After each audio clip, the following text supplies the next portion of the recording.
Hello दोस्तों, welcome back. और जैसा कि मैंने आप लोगों को लास्ट वीडियो में पढ़ाया था क्वेश्चंस के बारे में, जो कि हमारे दो तरह के होते हैं, एक होता है हाफ क्वेश्चन और एक होता है फुल क्वेश्चन। आई होप आप लोगों ने वो मेरी वीडियो देखी होगी जिसमें आप लोगों को सारी बातें समझ आई होंगी कि हाफ क्वेश्चन किस तरह से यूज़ करते हैं और कहाँ यूज़ करते हैं, फुल क्वेश्चन किस तरह से यूज़ करते हैं और कैसे यूज़ करते हैं। तो जो फुल क्वेश्चंस होते हैं, हमारे फुल क्वेश्चंस करने के लिए हम लोगों को कुछ क्वेश्चन वर्ड्स की ज़रूरत होती है। और जितने भी हमने क्वेश्चन वर्ड्स पढ़ने वाले हैं उसमें मैंने पहली वीडियो में आपको मेंशन कर दिए थे कि हम लोग कितने सारे क्वेश्चन वर्ड्स पढ़ेंगे, जिसमें कि लास्ट वीडियो में मैंने आप लोगों को 5 क्वेश्चन वर्ड्स क्लियर भी कराए थे। तो आज की इस वीडियो में आगे के मैं क्वेश्चन वर्ड्स कवर करने वाला हूँ।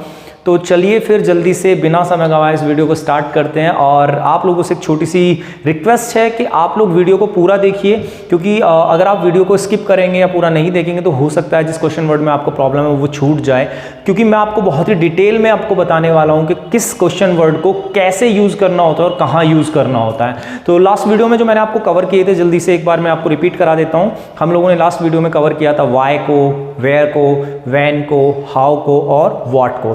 तो आज की इस वीडियो में मैं जो कवर करने वाला हूं, मैं सबसे पहले यहां पर मैं आपको बता देता हूं, हम लोग आज की वीडियो में पढ़ेंगे हु, whom और whose। अब प्रॉब्लम ये आती है कि who, whom, whose, इन तीनों का मीनिंग क्या होता है और इन्हें कैसे यूज करते हैं, कहाँ यूज करते हैं। तो सबसे पहले आप इसको ये याद रखिए, हु, हुम और हुज, ये तीनों ही क्वेश्चन वर्ड मेरे जो काम आने वाले हैं वो काम आएंगे अननोन पर्सन के लिए। किस लिए काम आएंगे? ये तीनों जो बात करेंगे, ये तीनों के तीनों बात करेंगे हमारे अननोन पर्सन के लिए। अब देखो जरा, अननोन पर्सन क्या होता है? अननोन पर्सन होता है वो व्यक्ति जिसको हम नहीं जानते। अगर कोई भी ऐसा इंसान है जिसे हम लोग नहीं जानते, वो हमारे लिए कैसा होगा? अननोन, यानी कि अनजान। तो अगर हम लोग कभी भी किसी अनजान व्यक्ति की बात करते हैं या फिर अननोन पर्सन की बात करते हैं, तो हम लोगों को वहाँ पर हु, हुम और हुज का इस्तेमाल करना होता है। बट इन तीनों में बहुत बड़ा कन्फ्यूज़न होता है बहुत सारे लोगों को कि सर हु कब लगाना है, हुम कब लगाना है और हुज कब लगाना है। तो चलिए फिर पहले मैं आपके पॉइंट ऑफ व्यू से बात करता हूं। जैसा कि अभी बहुत सारे बच्चों को पता होगा, अगर मैं आपसे पूछूं हु की हिंदी क्या होती है, तो बहुत सारे बच्चे मुझे बताएंगे सर हु का मतलब होता है कौन। ऐसा ही है शायद, ठीक है। अगर मैं आपसे पूछता हूँ, चलिए मुझे बताइए कि ये हुम की हिंदी क्या होती है, तो मुझे कौन बताएगा? कमेंट करके मुझे ज़रूर बताना हुम की हिंदी क्या होती है। और अगर मैं हुज की बात करूँ तो इसकी हिंदी क्या होती है, ये भी मुझे बताना। चलिए फिर मैं आप लोगों को थोड़ा सा बता देता हूँ, आप लोग देख लेना कि किसकी सही थी और किसकी गलत थी। तो हुम की जो हिंदी होती है वो होती है किसे या किसको। और ये जो हुज है इसकी हिंदी होती है किसका,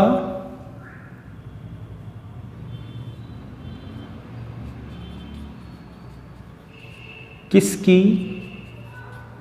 और किसके। देखो जरा, मैंने यहां पर आप लोगों के सामने लिखा है हु का मतलब होता है कौन, जो कि आप लोग शायद जानते हैं। हुम शायद आप बहुत सारे लोग जानते हो, बहुत सारे लोग ना भी जानते हो। हुम की हिंदी जो होती है, अगर हिंदी की मैं बात करूं तो होता है किसे या किसको। और अगर मैं हुज की बात करूं तो इसकी हिंदी होती है किसका, किसकी और किसके। तो यहां पर मैंने तीनों ही क्वेश्चन वर्ड को आपके सामने लिखा, हु, हुम, हुज। बट अगर मैं आपको यहां पर हिंदी के थ्रू पढ़ाऊंगा तो बहुत ज़्यादा प्रॉब्लम्स आने वाली हैं, क्योंकि जैसा आप जानते हैं हु का मतलब कौन होता है। बट बहुत सारे सेंटेंसेस ऐसे होते हैं, बहुत सारी बातें हम लोग ऐसी बोलते हैं जिसमें कौन तो नहीं आता बट इंग्लिश में हु जरूर आता है। तो वहां पर आप लोगों को प्रॉब्लम हो जाएगी कि हमने तो पढ़ा हुआ है हु का मतलब होता है कौन, बट अगर सेंटेंस में मैं हिंदी में तो कौन इस्तेमाल नहीं कर रहा और इंग्लिश में मैं हु का इस्तेमाल कर रहा हूं, तो वहां पर आप लोगों को समझ नहीं आएगा या सामने वाला पर्सन क्या बोलना चाहता है वहां पर आप एग्जैक्टली नहीं समझ पाओगे। तो हम लोग इसको हिंदी के थ्रू ना पढ़ करके मैं आपको एग्जैक्ट बताऊंगा कि हम लोग कैसे इसको यूज कर सकते हैं, हु कहाँ लगा सकते हैं, हुम कहाँ लगा सकते हैं और हुज कहाँ लगा सकते हैं। तो इसके लिए आपको थोड़ा सा जानना पड़ेगा कि हम लोग जो पढ़ाते हैं, देखिए जैसे इंग्लिश के अंदर ग्रामर में आपने पढ़ा होगा एक वर्ड होता है सब्जेक्ट, जिसको हम लोग बोलते हैं डूअर। ठीक है, सब्जेक्ट बराबर डूअर, मतलब सब्जेक्ट ही डूअर है और डूअर ही सब्जेक्ट है, ये एक ही बात है। आप इसको सब्जेक्ट भी बोल सकते हो या डूअर भी बोल सकते हो, कोई इशू नहीं है। ठीक है, और एक होता है हमारा ऑब्जेक्ट। ऑब्जेक्ट सभी लोग जानते होंगे मे बी। एक होता है डूअर, एक होता है ऑब्जेक्ट और एक होता है हमारा पजेसिव केस।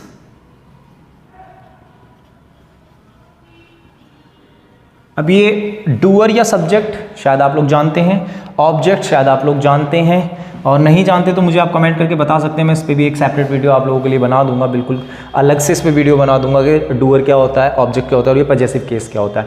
यहाँ पर मैं इसको आपको डिटेल में नहीं पढ़ा सकता बिकॉज मुझे क्वेश्चन वर्ड्स कवर करने हैं। अगर मुझे क्वेश्चन वर्ड कवर नहीं करने होते तो मैं इसको डिटेल में बताता। लेकिन अगर आप लोगों को ये नहीं पता कि सब्जेक्ट क्या होता है या डूअर क्या होता है, ऑब्जेक्ट क्या होता है, पजेसिव केस क्या होता है, तो आप मुझे कमेंट करके बताइए। मैं इस पर भी आप लोगों के लिए एक सेपरेट वीडियो बिल्कुल अलग से बना दूंगा, कोई इशू नहीं है। फिलहाल तो एक होता है हमारा डूअर, एक होता है ऑब्जेक्ट और एक होता है पजेसिव केस। जैसे एग्जाम्पल के तौर पर मैं आपको बोलूं, आई जो होता है वो होता है हमारा डूअर, इसका जो ऑब्जेक्ट होता है वो होता है मी, और जो पजेसिव केस होता है वो होता है इसका माय। तो यहां पर आपको मैं एग्जांपल के थ्रू बता रहा हूं। डूअर जो होता है वो होता है आई, ऑब्जेक्ट होता है मी, एंड जो पजेसिव केस होता है वो होता है हमारा माय। तो इसी तरह से ये जो हमारा हु होता है ये होता है हमारा डूअर। क्या होता है? डूअर। हु हमेशा डूअर की तरह काम करता है, हुम जो होता है वो हमेशा ऑब्जेक्ट होता है। याद करिए, ये डूअर नहीं हो सकता, ये हमेशा ऑब्जेक्ट होता है। और ये जो हुज होता है ये होता है हमारा पजेसिव केस। यानी कि जिस तरह से आय हमेशा डूअर की तरह काम करेगा वैसे ही हु भी क्या करेगा? डूअर की तरह काम करेगा। मी हमारा ऑब्जेक्ट होता है, इसी तरह से हुम भी क्या होता है? ऑब्जेक्ट होता है। जिस तरह से माय पजेसिव केस होता है उसी तरह से हमारा हुज भी पजेसिव केस होता है। तो यहां पर आप ये समझिए, अगर मैं अपनी बात करता हूं और मैं खुद किसी काम को कर रहा हूं तो वहां पर मैं क्या लगाऊंगा? आय। जैसे मैंने कहा मैं पढ़ा रहा हूं, तो पढ़ाने का काम कौन कर रहा है इस समय? मैं कर रहा हूं, तो मैं पढ़ा रहा हूं, it means I am teaching. मैं यहां पे मी इज टीचिंग नहीं कर सकता, माई इज टीचिंग नहीं कर सकता, वो रॉन्ग हो जाएगा। मैं पढ़ा रहा हूं, it means I am teaching.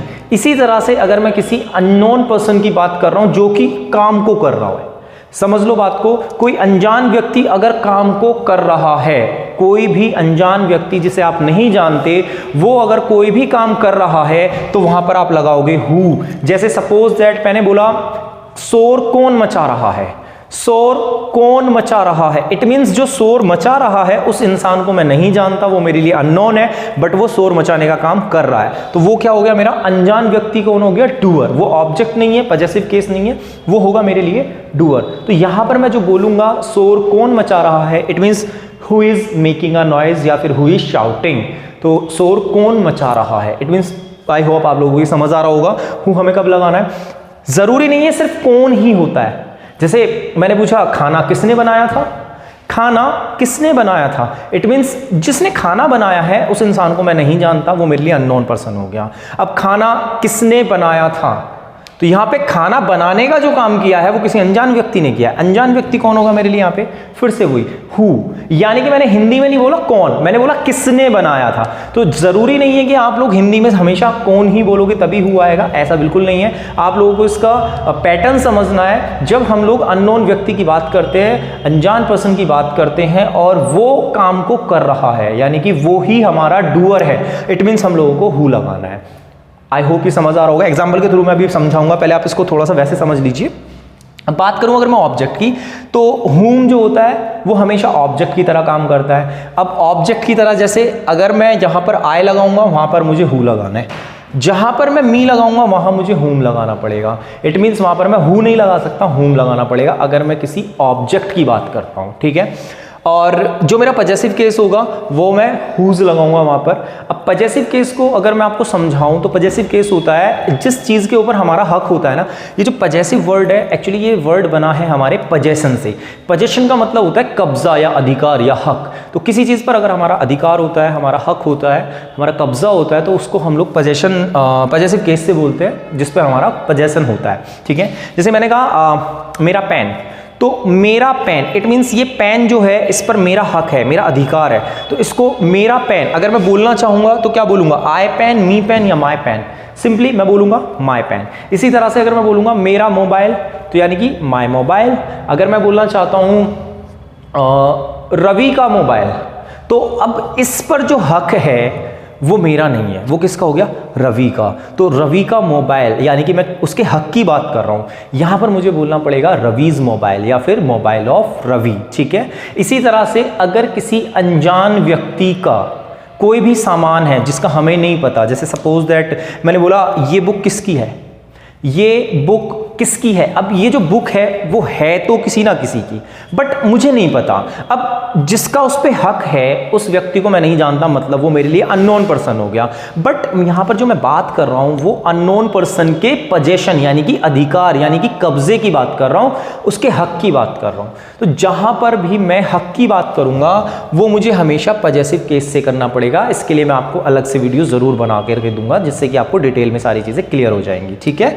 तो वहां पर मुझे क्या लगाना पड़ेगा, हुज। जैसे अगर मैं बोलूं किसका पेन तो हुज पेन, किसकी कॉपी हुज कॉपी, किसकी बाइक हुज बाइक। इसी तरह से हम लोगों को लगाना है जहां पर मैं हक की बात कर रहा हूं बट वो उस पर जो हक है वो किसी अनजान व्यक्ति का है जिसको हम नहीं जानते, वहां पर हम लोगों को हुज लगाना है। अगर ऑब्जेक्ट की तरह बात करूंगा तो मेरे को हमेशा हुम लगाना है। अब ऑब्जेक्ट क्या होता है, देखो डूअर तो होता है काम को करने वाला, बट डूअर जिसके साथ काम करता है उसको हम ऑब्जेक्ट बोलते हैं। जैसे अगर मैंने आपसे कहा मैं पढ़ा रहा हूं तो यहां पर पढ़ाने का काम मैं कर रहा हूं, बट अगर मैं सेंटेंस को बोलूं मैं तुम्हें पढ़ा रहा हूं, मैं तुम्हें पढ़ा रहा हूं, इट मींस पढ़ाने का काम तो मैं कर रहा हूं बट मैं किसके साथ काम कर रहा हूं, आप लोगों के साथ यानी कि तुम्हारे साथ। तो मैं तो हो गया डूअर और आप लोग क्या हो गए, ऑब्जेक्ट। तो सेम इसी तरह से अगर हम किसी अननोन व्यक्ति के साथ काम कर रहे हैं, यहां पे ध्यान देना अननोन व्यक्ति काम नहीं कर रहा है, उसके साथ काम किया जा रहा है, काम तो कोई और कर रहा है बट किसके साथ कर रहा है, किसी अनजान व्यक्ति के साथ कर रहा है, ठीक है।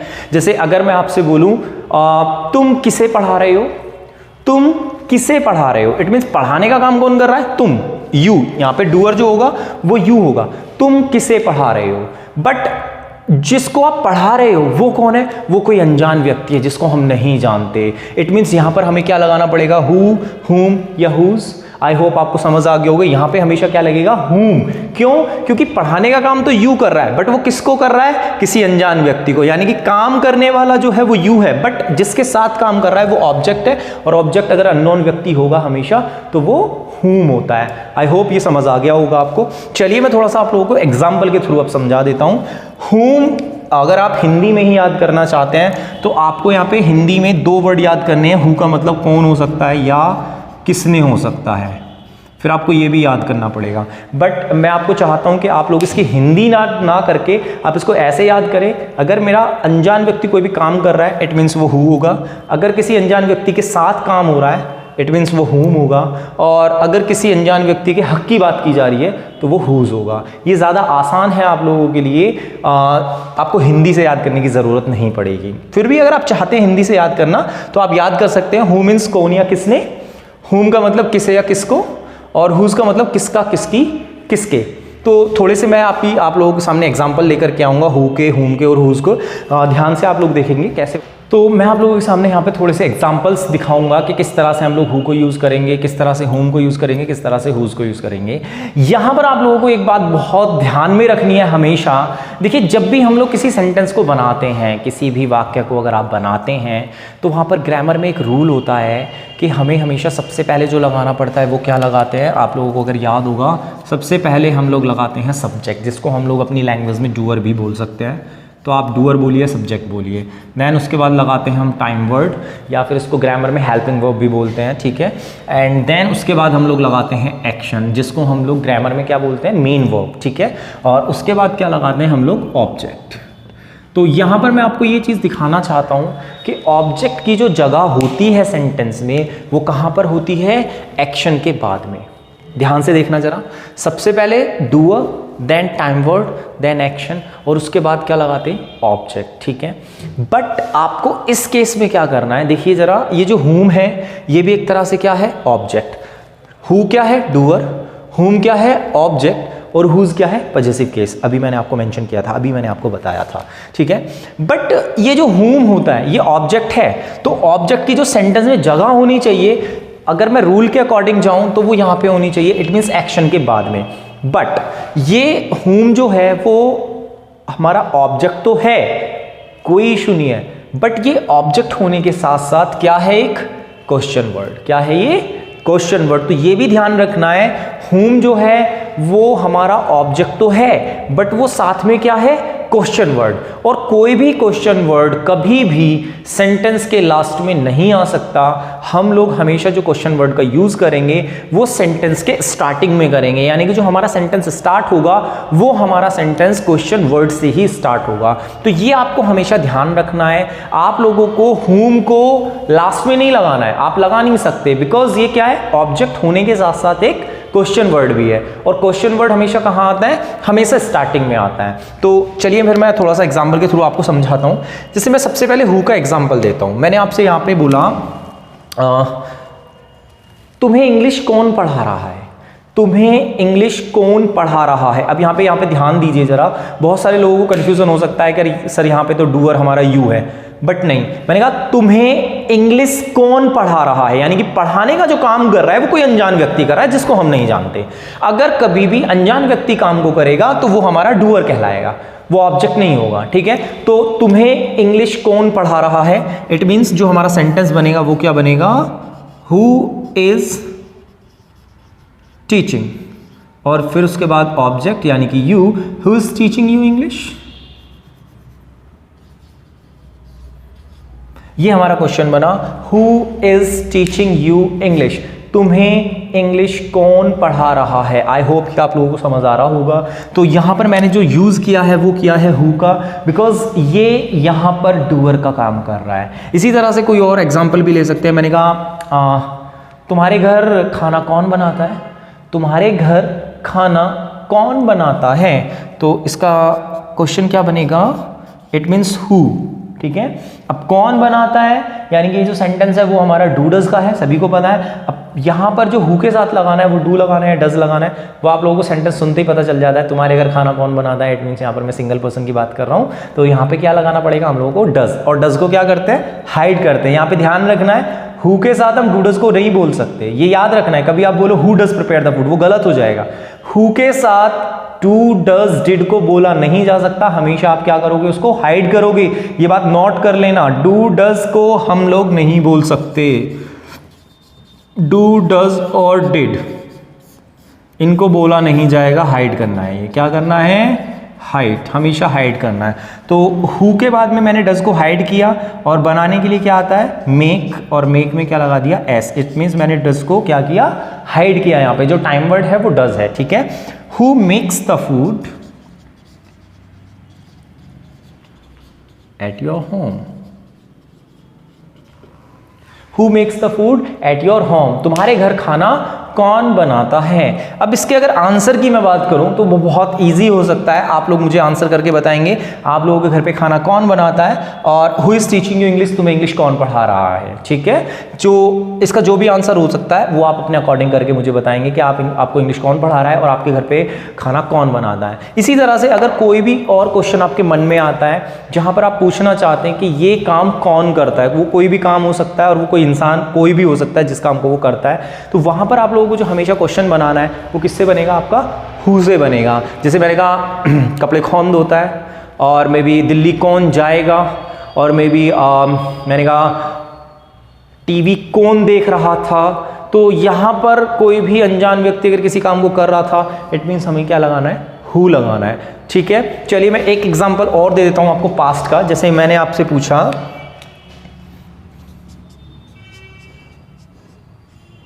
मैंने कहा तुम्हें यहां किसने बुलाया था, तुम्हें यहां किसने बुलाया था। ध्यान दो, यहां पे मेरा कौन नहीं आ रहा है सेंटेंस में, हिंदी में मैंने बोला तुम्हें यहां किसने बुलाया था, बट जिस इंसान ने बुलाया था वो कौन है, अनजान व्यक्ति है जिसको हम नहीं जानते, तो वो फिर से हमारा क्या हो गया, हु, यानी कि डूअर बन गया। तो तुम्हें यहां किसने बुलाया था, इट मीन्स हु। अब किसने बुलाया था, ये जो सेंटेंस है इसमें कौन सा टाइम वर्ड आपको दिख रहा है, इसमें टाइम वर्ड है हमारा डिड, और डिड को भी मैं बोल नहीं सकता, मुझे क्या करना पड़ेगा, हाइड करना पड़ेगा। और डिड को हाइड करते हैं तो क्या करते हैं, एक्शन की सेकंड फॉर्म लगाते हैं, ठीक है। तो कॉल मीन्स बुलाना, और कॉल की सेकंड फॉर्म क्या होती है, कॉल्ड। तो हु कॉल्ड यू हियर, तुम्हें यहां किसने बुलाया था। इट मीन्स आई होप ये समझ आया होगा आपको कि हु किस तरह से यूज करना है, ठीक है। अब इसके आंसर्स आप मुझे अपने आप करके कमेंट बॉक्स में बता सकते हैं किसका क्या आंसर होगा, ठीक है। अभी बात करते हैं थोड़ा सा हुम के बारे में। अब हु तो हो गया हमारा डूअर की तरह, और जो हुम होता है वो कैसे यूज करेंगे हम लोग, ऑब्जेक्ट की तरह। देखो जरा, मैंने यहां पढ़ा तुम्हें कौन पढ़ा रहा है, तुम्हें कौन पढ़ा रहा है, हु इज टीचिंग यू। अगर मैं इसको थोड़ा सा उल्टा कर दूं, यानी कि अगर मैं यहाँ पे लिखूं तुम किसे पढ़ा रहे हो, मैं थोड़ा सा यहाँ पे इसको हिंदी में भी लिख करके बता देता हूँ ताकि कंफ्यूजन ना हो। तुम किसे पढ़ा रहे हो, देखो जरा क्वेश्चन, यहाँ पे था तुम्हें कौन पढ़ा रहा है, यहाँ पे क्या हो गया तुम किसे पढ़ा रहे हो। इट मीन्स पढ़ाने का काम कौन कर रहा है, देखो जरा तुम, लेकिन किसे पढ़ा रहे हो ये कौन है, ये ऑब्जेक्ट है, क्योंकि काम इस अननोन व्यक्ति के साथ हो रहा है। और जब हम ऑब्जेक्ट की बात करेंगे तो हु से नहीं कर सकते, हुम से करना पड़ेगा। बट ऑब्जेक्ट की जगह कहाँ होगी, लास्ट में या स्टार्टिंग में। जितने भी ऑब्जेक्ट हैं सारे लास्ट में आएंगे, बट हुम जो है वो सेंटेंस के स्टार्टिंग में आएगा। क्यों, क्योंकि ये ऑब्जेक्ट होते साथ क्या है, क्वेश्चन वर्ड भी तो है। ये ऑब्जेक्ट तो है, ठीक है कोई नहीं, लेकिन ये क्वेश्चन वर्ड का भी काम करता है, इस वजह से कहां पे आएगा, सेंटेंस के स्टार्टिंग में। तो चलिए जरा बनाइए इस सेंटेंस को। इट मींस तुम किसे पढ़ा रहे हो, यानी कि whom you are teaching। आप इसको ऐसे भी बोल सकते हो, और आप चाहो तो आर को आप पहले भी ला सकते हो। It means whom are you teaching या फिर whom you are teaching, दोनों ही यहां पर ठीक है, ठीक है।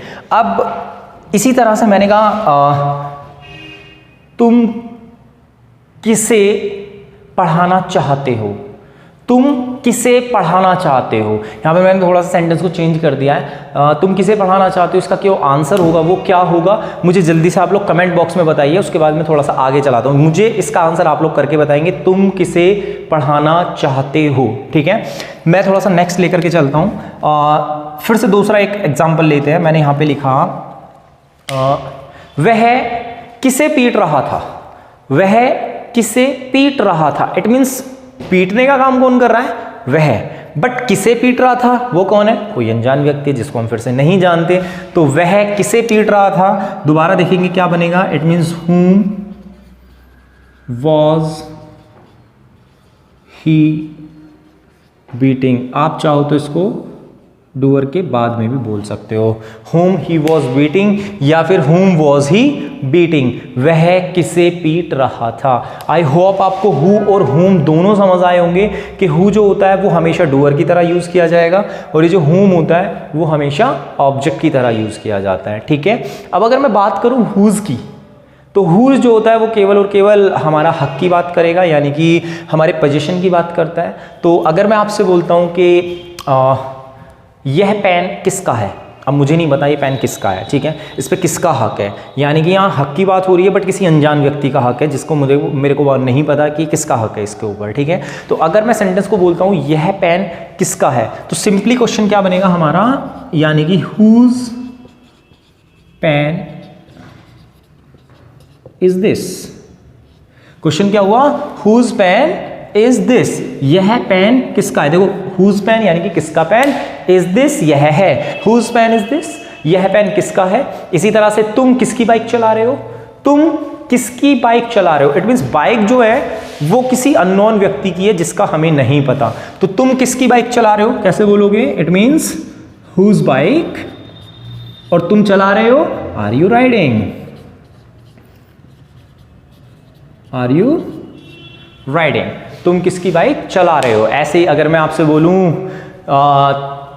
वह किसकी पार्टी में जा रहा है, वह किसकी पार्टी में जा रहा है, इसका आंसर आप मुझे खुद करके बताएंगे, और देखते हैं आप लोगों को कितना आया कितना नहीं आया है। अगर आप लोगों को इन तीनों में समझ आता है, हु कहाँ लगाना है, हुम कहाँ लगाना है और हुज कहाँ लगाना है, तो मुझे कमेंट करके ज़रूर बताइए कि आप लोगों को ये वीडियो कैसी लगी, ठीक है। हुम, हुज और हु, ये मैंने आप लोगों को इसमें तीनों क्लियर कराए हैं। इसके बाद में मैं अभी आप लोगों को एक क्वेश्चन वर्ड और पढ़ा रहा हूँ जिसका नाम होता है, देखिए जरा यहाँ पे मैं नीचे लिख देता हूँ उसको, बहुत इंपॉर्टेंट होता है, जिसका नाम होता है विच। अब ये जो विच होता है वो हमेशा हम लोग यूज़ करते हैं चॉइस के लिए। चॉइस का मतलब जहाँ पर आप लोगों के पास में एक से ज़्यादा ऑप्शंस अवेलेबल होते हैं, वहाँ आप क्या लगाएंगे, वहाँ पर आप लगाते हैं विच। जैसे अगर मेरे पास सपोज दैट आप किसी शॉप पर गए, आपको कोई शर्ट खरीदनी है, ठीक है। जब आप शॉप पर जाते हैं तो शॉपकीपर से बोलते हैं कि भैया मुझे शर्ट खरीदनी है, मुझे आप लोग शर्ट दिखाइए। तो अब ऐसा तो होता नहीं है कि वो आपको सिर्फ एक ही शर्ट दिखाएगा, वो आपके सामने बहुत सारी शर्ट्स रखता है कि सर देखिए हमारे पास ये भी है, हमारे पास ये भी है, हमारे पास ये भी है। अब आपके पास बहुत सारे ऑप्शंस हो गए कि आपको खरीदनी तो एक है, बट वो सिर्फ आपको एक ही नहीं दिखाएगा, आपको वो बहुत सारी शर्ट्स दिखाएगा जिसमें आपके पास ऑप्शन ये है कि आप उनमें से किसी एक शर्ट को ले सकते हो। तो जहां हमारे पास में ऑप्शन हो जाए किसी एक को पिक करने का, जहां हमारी चॉइस की बात आ जाए, वहां पर हम लोग लगाते हैं विच। तो अभी आप लोग शर्ट देख रहे हो, अब आपको उनमें से 2-3 शर्ट अच्छी लग रही हैं, बट आप क्या करते हो, आपके साथ जो फ्रेंड है आप उससे ज़रूर एक बार पूछते हो कि भाई मुझे बताओ मैं कौन सी शर्ट लूँ। तो ये जो आप क्वेश्चन कर रहे हो ना चॉइस में से कि यार मुझे कौन सी शर्ट लेनी चाहिए, मेरे को कौन सी शर्ट मेरे ऊपर अच्छी लगेगी या फिर अच्छी दिखेगी, तो यहाँ पर ये जो क्वेश्चन आप कर रहे हो ये आपका क्वेश्चन होगा विच से, ठीक है। इट मीन्स अगर मैं हिंदी के थ्रू तुम्हें थोड़ा सा समझाने की कोशिश करूँ, अगर मैं इसकी हिंदी बताने की कोशिश करूँ, तो विच की भी 3 हिंदी आपको याद करनी पड़ेंगी, जिसकी हिंदी क्या क्या होगी देखो जरा। सबसे पहले हिंदी होगी कौन सा, या फिर कौन सी, और या फिर कौन से। तो कौन सा, कौन सी, कौन से, अगर मैं हिंदी के थ्रू जाऊं, या फिर सीधा सीधा मैं बोल सकता हूं अगर मैं चॉइस की बात करता हूं, जहां मेरे पास एक से ज्यादा ऑप्शंस अवेलेबल है, वहां पर मैं लो विच का यूज कर सकता हूं, ठीक है। और हिंदी के थ्रू जाऊं तो विच मीन्स कौन सा, कौन सी और कौन से। तो जैसे अगर मैंने आपसे कहा कौन सा पेन, तो it means which pen, simply आप लोग मुझे बता सकते हो। मैंने कहा कौन सी कार, विच कार। मैंने कहा कौन सा स्कूल, विच स्कूल। कौन सी क्लास, विच क्लास। कौन सी शर्ट, विच शर्ट। कौन सी मूवी, विच मूवी। कौन सा एक्टर, विच एक्टर। तो इतना अगर आप लोगों को आ जाता है, पूरा क्वेश्चन आप इजीली बना सकते हो। सबसे पहले आपको ये देखना पड़ेगा कि विच का यूज कहां करना है। तो अभी देखो जरा, मैं आप लोगों को सेंटेंस भी बनाना सिखाता हूं। मैंने कहा कौन सी movie, it means which movie. सबसे पहले आपको लगाना है कौन सी मूवी, विच मूवी। तुम्हें अच्छी लगती है, इट मीन्स तुम्हें अच्छी लगती है, यू लाइक। कौन सी मूवी, विच मूवी, तुम्हें अच्छी लगती है, यू लाइक। पूरा क्वेश्चन क्या बना, which movie you like, which movie you like. अगर आप चाहो तो उसमें से डू को बाहर निकाल सकते हो, which movie do you like. अब अगर आप लोगों को डू डज भी नहीं समझ आता है तो मेरा पिछली वीडियो है जो मैंने डू और डज के बारे में बिल्कुल सेपरेट वीडियो बनाई हुई है, उसका लिंक मैं आप लोगों को दे दूंगा। उसको आप देख सकते हो कि डू कहाँ लगाना है, डज कहाँ लगाना है, कब इसको हाइड करना है, कब इसको बोलना है, पूरी डिटेल में मैंने वो वीडियो बनाई है आपके लिए, ठीक है। तो तुम्हें कौन सी मूवी पसंद है, which movie do you like, या फिर विच मूवी यू लाइक। मैंने कहा तुम कौन सी कार खरीदना चाहते हो, तुम कौन सी कार खरीदना चाहते हो, इट मीन्स कौन सी कार, विच कार तुम खरीदना चाहते हो। Do you like to, sorry do you want to purchase. तो which car do you want to purchase, तुम कौन सी कार खरीदना चाहते हो। सिंपली क्वेश्चन बन जाएगा हमारा। मैंने कहा तुम कौन सी क्लास में पढ़ते हो, तुम कौन सी क्लास में पढ़ते हो। तो कौन सी क्लास, विच क्लास। तुम पढ़ते हो, यू स्टडी। तो तुम कौन सी क्लास में पढ़ते हो, इन विच क्लास यू स्टडी, या फिर which class you study in. इनको मैं स्टार्टिंग में भी लगा सकता हूं, इनको मैं लास्ट में भी लगा सकता हूं, कोई इश्यू नहीं है, ठीक है। तो मैंने कहा कौन सा मोबाइल, विच मोबाइल तुम चला रहे हो, यू आर यूजिंग। तो तुम कौन सा मोबाइल चला रहे हो, which mobile you are using. तो विच का यूज हम लोग बहुत आसानी से कर सकते हैं। मैंने कहा कौन सा एक्टर, विच एक्टर। तुम्हारा फेवरेट है, इज योर फेवरेट।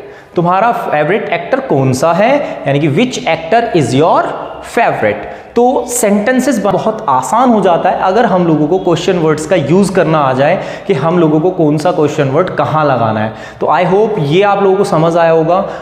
हु का लगाना है, हुम कब लगाना है, हुज कब लगाना है और विच कब लगाना है। 4 क्वेश्चन वर्ड मैंने आज आपको इस वीडियो में समझाए हैं। बाकी आगे के जो क्वेश्चन वर्ड्स हैं वो नेक्स्ट वीडियो में आएंगे, क्योंकि मैंने आपसे जैसा कि प्रॉमिस किया था, मैं आपको एक वीडियो में सारे क्वेश्चन वर्ड नहीं दूंगा। मैं आपको धीरे धीरे समझाने की कोशिश करूंगा, जिससे कि आप लोगों को सिर्फ वो देखना नहीं है, आप लोगों को वो यूज करना भी आना चाहिए कि हम लोगों को कौन सा क्वेश्चन वर्ड कहाँ यूज करना होता है। आई होप ये आप लोगों को समझ जरूर आया होगा। फिर भी अगर आप लोगों को कोई प्रॉब्लम है या फिर कुछ समझ नहीं आया है, या आप चाहते हैं कि कुछ और डिटेल में हमें जाना है, तो आप लोग मुझे बता सकते हैं। मैं आप लोगों को बिल्कुल क्लियर करूंगा आपके डाउट्स। और अगर आप 1-on-1 सेशन लेना चाहते हैं, 1-to-1 अगर आप पढ़ना चाहते हैं, तो वो भी फैसिलिटी अवेलेबल है। पूरे कोर्स आपको दिया जाएगा और उसमें सिर्फ आपको जो नंबर दिखाई दे रहा है उस पर कॉल या व्हाट्सएप करनी है, अपनी डिटेल्स प्रोवाइड करानी है। आपको मैं 1-on-1 भी सेशन दूंगा जो कि हमारा अलग से ऐप है, उसके थ्रू आपको दिया जाएगा। आई होप ये आप लोगों को जो जितना भी मैंने पढ़ाया है ये आपको समझ आया है, और इसका रिप्लाई आप मुझे कमेंट बॉक्स में ज़रूर करके बताएंगे। प्लस अगर ये वीडियो आपको अच्छी लगी तो आप अपने दोस्तों के साथ इसको शेयर कीजिए, ज़्यादा से ज़्यादा वीडियो को आप शेयर करिए ताकि और लोगों को भी पता चल सके कि इन क्वेश्चन वर्ड्स का हम लोग यूज़ किस तरह से करते हैं या कैसे कर सकते हैं। सो मिलते हैं आप लोगों से नेक्स्ट वीडियो में, तब तक के लिए धन्यवाद, बाय बाय।